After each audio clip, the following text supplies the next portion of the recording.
Hello everybody, welcome to Vision Q YouTube channel. Today we're going to discuss some previous year questions of spotting errors. Now few of the sessions has already been done where we have started doing all the sessions like of previous year examinations. SSC के बहुत सारे examinations हो चुके हैं, steno के examination हो चुके हैं. So we have taken few of the errors from there, few of the spotting errors from there and we're going to discuss them. Because spotting errors आपके ग्रामर के सारे सेक्शंस इंक्लूड करके चलते हैं and just because this is such an inclusive topic तो यहाँ पे अगर आप प्रैक्टिस करोगे that's gonna be very helpful for you guys. So without much further do let's start today's session. So here come your first questions. Now spotting error है तो of course you may have different pattern of question. सारे pattern इतना मतलब इतने हल्के में भी नहीं लेना है हमको और इतने हार्ड वे में भी नहीं जाना है because spotting errors will help you with the grammar section. So always remember the concept. जब भी आप किसी भी क्वेश्चंस को करने के लिए जाओगे always remember the concept of the question, then it will become easier for you. First question देखते हैं. It says he then set out on his journey and rides on till he reached a jungle where he found some water and shady trees. Now see, पहले देखो कि sentence क्या समझाने की कोशिश कर रहा है. किसी एक इंसान के जर्नी के बारे में बोल रहा है. हमें इतना लॉजिकली डिटेल में नहीं जाना है, हमें ग्रामेटिकली देखना है. तो ग्रामेटिकल डिटेल में set out on that's correct and वो पास्ट टेंस में है. फिर देखो रिच्ड पास्ट टेंस में है, फाउंड पास्ट टेंस में है, लेकिन यहाँ पे जो ये वर्ब यूज हुआ है ये प्रेजेंट टेंस में है. That means the error lies here. यहाँ पे एरर है बिकॉज अगर पूरा का पूरा सेंटेंस पास्ट टेंस में है तो ये टेंस का था. पूरा का पूरा सेंटेंस अगर ऑलरेडी पास्ट टेंस में है so that means what ever word you use in between the sentence वो भी पास्ट टेंस में आना चाहिए. तो ये राइड नहीं होगा, यहाँ पे आना चाहिए road. So your error was in section 3. Let's see the next one. Regardless of our circumstances, we all need to live a happiest life. यहाँ पे देखो regardless of our circumstances, ये एडजेक्टिव का क्वेश्चन यहाँ पे ऑलरेडी मेंशन किया है. regardless of our circumstances, what do we mean by regardless of our circumstances? मतलब कुछ भी हो जाए. so that means what? यहाँ पे कोई comparison नहीं हो रहा है. we are not having any kind of comparative degree or superlative degree here because as a whole ये positive degree में बताया गया है कि कुछ भी हो जाए you need to lead a happy life. तो यहाँ पे happiest is a superlative degree. तो अगर happiest superlative degree है तो sentence के साथ बिल्कुल नहीं जा रहा है. So your answer will be this one. मतलब happiest नहीं होना चाहिए, यहाँ पे सिर्फ आपका positive degree आएगा, that is happy life. Let's see the next one. Have a high fever early in pregnancy may increase the risk of certain birth defects. ये आपका verb का क्वेश्चन है. हमें कैसे पता ये verb का क्वेश्चन है? Because see we have the pattern of subject verb plus object. तो यहाँ पे सेंटेंस आपका आराम से पूरा का पूरा सेंटेंस केयरफुली देखो तो यहाँ पे ऑफकोर्स वर्ब भी है, ऑब्जेक्ट भी है, सब्जेक्ट भी है. बट सब्जेक्ट होने के लिए आपका हैव तो बिल्कुल नहीं आएगा. तो you have to go for the gerund form of verb. Gerund form of verb. अब जिरान में क्या होता है? Whenever we go for gerund we use ING with it. ये आईएनजी फॉर्म होता है और नाउन का काम करता है. तो ये हैव नहीं कैरी करेगा but the gerund form will be having a high fever. So your answer is this one. Let's see the next one. You will certain pay for what you have done to your mother. Pay for what you have done to your mother. This one is from adverb. How do we know? Because there we need to modify the sentence. What do we modify? This portion of the sentence we have to modify. And whenever there is a verb, the modification is done by an adverb. So it will be certainly. You will certainly pay for what you have done for your mother. यहाँ पे है आपका error. See the next one. The circumstances surrounding many custody disputes. ये आपका और एक error होता है, मैं सिर्फ बता रही हूँ. कस्टेडियन, बहुत जगह पे क्वेश्चन ऐसे आता है कस्टेडियन. ये गलत है, कस्टेडियल नहीं होता है. Custody is the correct one. Custody disputes, not custodial disputes but custody disputes. So had have change drastically in the past week. यहाँ पे देखने में सेंटेंस सही लग रहा है but actually there is the error. अब एरर किस में है? Had have. Here you have the error. Had के बाद V3 आना चाहिए. तो अगर हैड के बाद V3 आएगा और आप और एक काम कर सकते हो, हैव को पूरा का पूरा हटा दो, आप डायरेक्टली सेंटेंस यूज कर सकते हो. The circumstances surrounding many custody disputes had change drastically in the past week. या फिर हैव के जगह पे you can go for had change drastically in the past week, because यहाँ पे वही टेंस का मतलब दिया गया है, अब उसके हिसाब से हैड हमेशा एक V3 ही कैरी करेगा, have is not a V3. Let's see the next one. Either of them have started the protest outside my house. Very easy guys, बहुत easy examinations में बहुत easy questions आए हैं, खाली concept पे ध्यान देना. Concept wise इस बार बहुत questions देखे गए हैं and those two are very good concept. Okay, ये pronoun का concept है. Either दिया गया है और हमें पता है या तो either या तो neither के लिए जो noun use करोगे, जो subject use करोगे, जो subject use करोगे वो हमेशा singular में जाएगा. Sorry that's not a singular. Subject हमेशा प्लूरल में जाएगा, सब्जेक्ट तो प्लूरल में आएगा लेकिन जो वर्ब होगा वो आपका सिंगुलर में जाना चाहिए. सो your answer is either of them has started the protest. यहाँ पे ये हैव के जगह पे it will B has started the protest.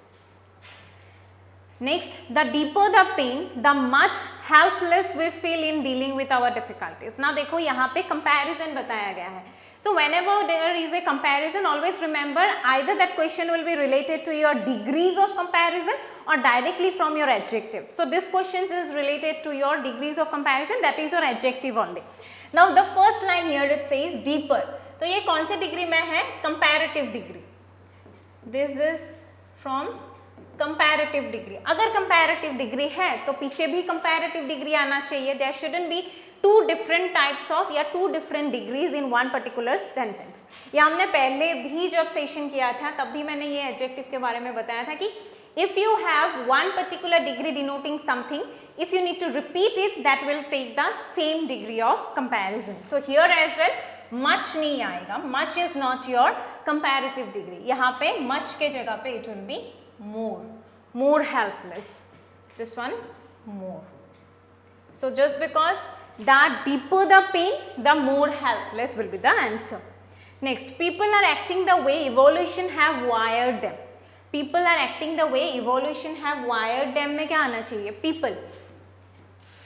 ये already सबको बता रहा है, सबको लेके चल रहा है. So when we talk about people, we are not talking about one section of people or the other section of people. We are talking about the whole community. So in that sense, ये singular है. People is singular, तो verb भी आपका singular आना चाहिए. तो यहाँ पे have नहीं आएगा, it needs to be has. Let's see the next one. Despite facing numerous challenges, she worked hard to achieve her goals and ultimately earned the well-deserved promotion. इस क्वेश्चन से दो एरर बन सकते हैं. कैसे? आपको ये डेस्पाइट करेक्ट है.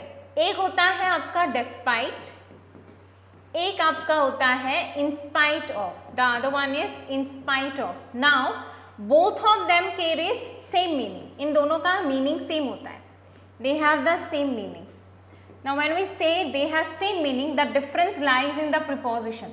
इन स्पाइट के साथ हमेशा ऑफ और डेस्पाइट बिना ऑफ का चलता है. It's the difference between the preposition. एक में preposition आएगा, दूसरे में preposition नहीं आएगा.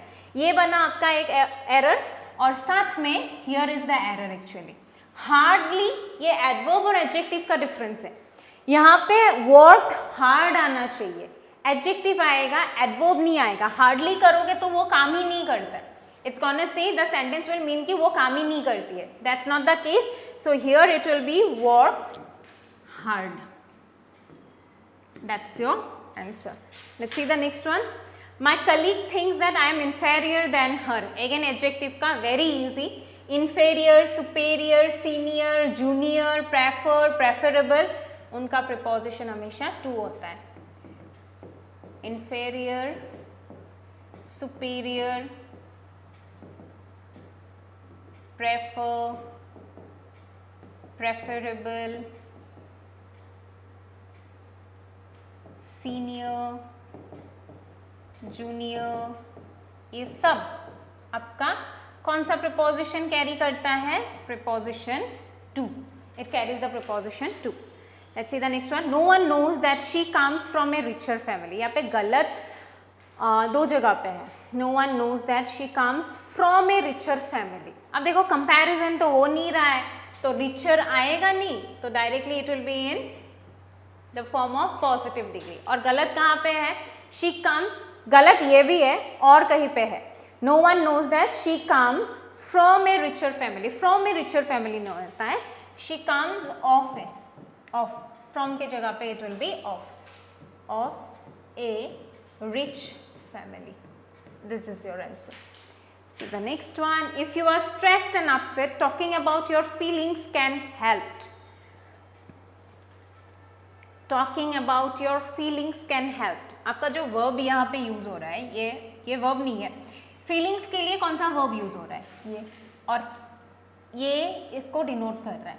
तो यहाँ पे जो ed लगा हुआ है, that won't be necessary. वो नहीं आना चाहिए. So directly feelings के साथ आपका बैठेगा help. Okay, first form. If you are stressed and upset, talking about your feelings can help. Can help नहीं आएगा, but it will be can help.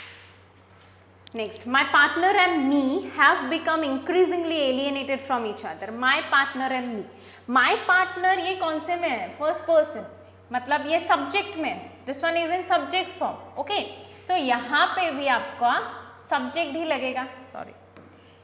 यहाँ पे भी आपका सब्जेक्ट लगना चाहिए. प्रनाउन भी सब्जेक्ट प्रनाउन में आएगा, सब्जेक्ट प्रनाउन में आएगा, बिकॉज ये my partner is also a subject of the sentence. So इस हिसाब से जो दूसरा बैठा हुआ है, जो दूसरा सब्जेक्ट बैठेगा, वो सब्जेक्ट प्रनाउन नहीं आएगा. सो इन दैट केस मी के जगह पे it will be my partner and I. This is your answer. Let's see the next one. A major concern is the decline in forest area in places that has good forest cover.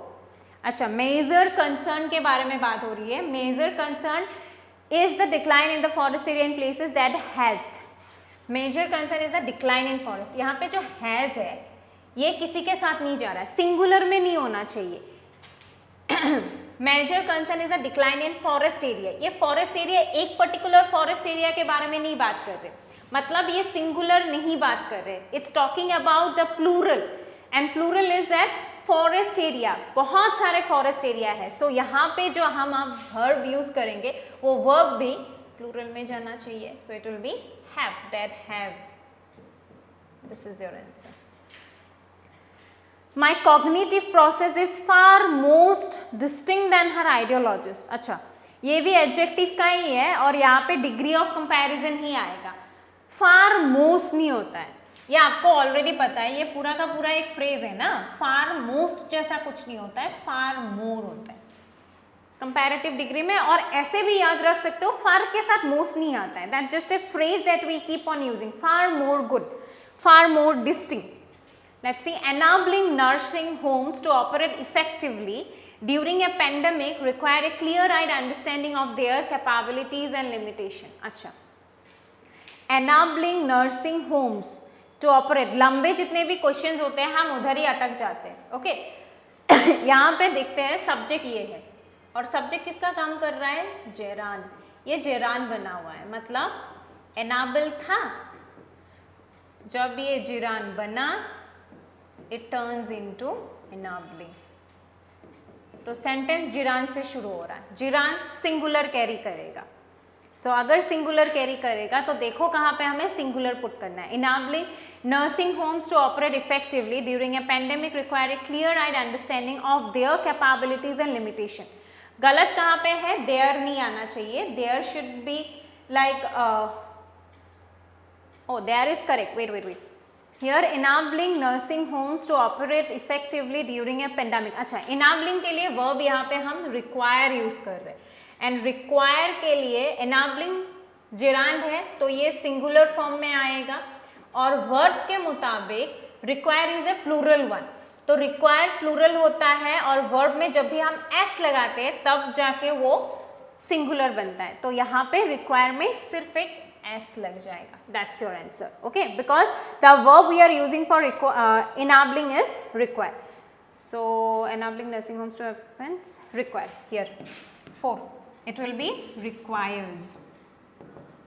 Because जेरान हमेशा singular होता है. जेरान जब भी sentence में जेरान बन के बैठेगा कोई भी वर्ड याद रखना वो सिंगुलर होगा और पीछे भी जितने भी जो याद उनको यूज करना होगा everything will come into singular formation. Next, these are your sleepers on the ground, isn't they. अच्छा, ना इसमें एक चीज़ देखो, ये क्वेश्चन ना किसी कोई पर्टिकुलर आपके टॉपिक के हिसाब से है, ना कहीं पे आपको मेंशन रहेगा। ये आपका कौन सा क्वेश्चन है? टेक क्वेश्चन का है। टेक क्वेश्चन या फिर क्वेश्चन टैग, टेक क्वेश्चन या फिर if you say it's your question tag. Take question और क्वेश्चन टैग का मतलब क्या होता है? If the sentence is singular then the question will be in not singular, sorry, if the sentence is in like positive word then the question will be in negative, and if it's in negative the question will be in positive. So ये होता है आपका take question का मतलब। So यहाँ पे देखो, these are your sleepers on the ground, चलो मान लिया these are your sleepers on the ground, ये पॉजिटिव में है, सेंटेंस पॉजिटिव है, पॉजिटिव सेंटेंस, पॉजिटिव सेंटेंस, तो उस हिसाब से आपका नेगेटिव आना चाहिए था। तो आप लोग बोलोगे कि मैम ये तो ऑलरेडी नेगेटिव है, बट टेक क्वेश्चन हमेशा आपके जितने भी बी वर्ब्स है उसके हिसाब से चलता है। Are is a B verb, this is a B verb, तो अकॉर्डिंगली यहाँ पे इजंट नहीं आएगा ना, तो आर का नेगेटिव आरंट, मतलब कंट्रैक्टेड फॉर्म, नेगेटिव का कंट्रैक्टेड फॉर्म। अगर इज है तब जाके इजंट आता, आर है तो it will be aren't. So your answer here will be isn't they नहीं होगा, aren't they, aren't they, this is your answer.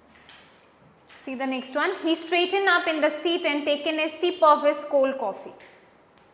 He straightened up in the seat and taken a sip of his cold coffee. Straighten past tense, तो past tense के हिसाब से taken तो आना नहीं चाहिए, took a sip of his cold coffee, took, this is your answer. Let's see the next one. I feel nothing but sadly in his absence. अब यह हम सबको पता है sadly नहीं आना चाहिए, automatically the sentence doesn't make any sense. ये कुछ भी पढ़ लो sentence में sadly तो आएगा नहीं, तो यहाँ पे sadly ना आके adverb ना आके adjective आएगा। ये sadly आपका adverb बना हुआ है, लेकिन sad यहाँ पे adjective बनेगा, you need an adjective here, तो ये होगा आपका आंसर, sadly नहीं but sad, sad is your answer. Let's see the next one.